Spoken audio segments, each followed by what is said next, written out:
ለአፍሪካ ኢኮኖሚያዊ አንድነትን ከማድረግ በፊት መቅደም ያለበት ዋናው ነገር ጠንካራ ወታደራዊ አቅምን መገንባት ነው ያለው ጃክሰን የኮንፈረንሱ መደምደሚያ ላይም የሚከተለውን ማጠቃለያ ሐሳብ አቅርቧል። I hope in my lifetime I'll end here that we'll see a nuclear Africa. We're already seeing Russia. Rosatom is talking about bringing nuclear reactors into Burkina Faso.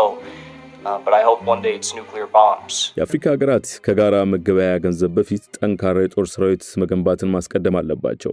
ለዚህ ደግሞ ድፍረት ያለው አመራር መምጣት አለበት እላለሁ። ለምሳሌ ቪክቶሪያ ኑላንድ የተባለችው የአሜሪካ አምባሳደር ናይጄሪያን ኒጀርን ትውልር ለማለት ፍላጎት የነበራት ቢሆንም በአሜሪካ ካሉት አለቆቿ ጋር በመመካከር ሐሳቧን ለመቀየር ተገዳለች። ምክንያቱም በሳህል ቀጠና የተፈጠረው የጥምረቱ ኃይል ጥንካሬ ከፍተኛ ብቻ ሳይሆን የኒውክሌር ባለቤት በሆነችው በሩሲያም የሚደገፍ በመሆኑ ናይጄሪያን ተጠቅሞ ኒጀርን ማስወረር ፋይዳ ቢስ መሆኑን በመገንዘባቸው ነበር ሐሳባቸውን የተዉት። ሶስቱ የሳህል ሀገራት በኢኳስ መውጣታቸውን ተከትሎ በፈረንሳይና በአሜሪካ መታገዝ ተቋሙ ኒጀር ላይ ሊሰነዝር ዳርቶት የነበረውን ወታደራዊ ጣልቃ ገብነት በአጭሩ ያስቆመው ከሶስቱ ሀገራት ጥንካሬ በላይ ከነሱ ጎን የሩሲያ ኃይል ስለተሰለፈ ነው።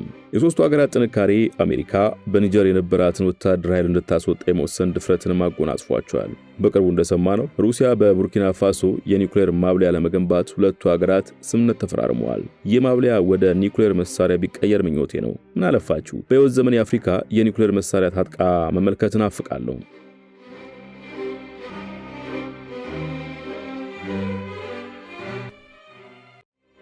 ሙሉ ታሪኩን በመሿለኪያ ቲዩብ ያገኙታል።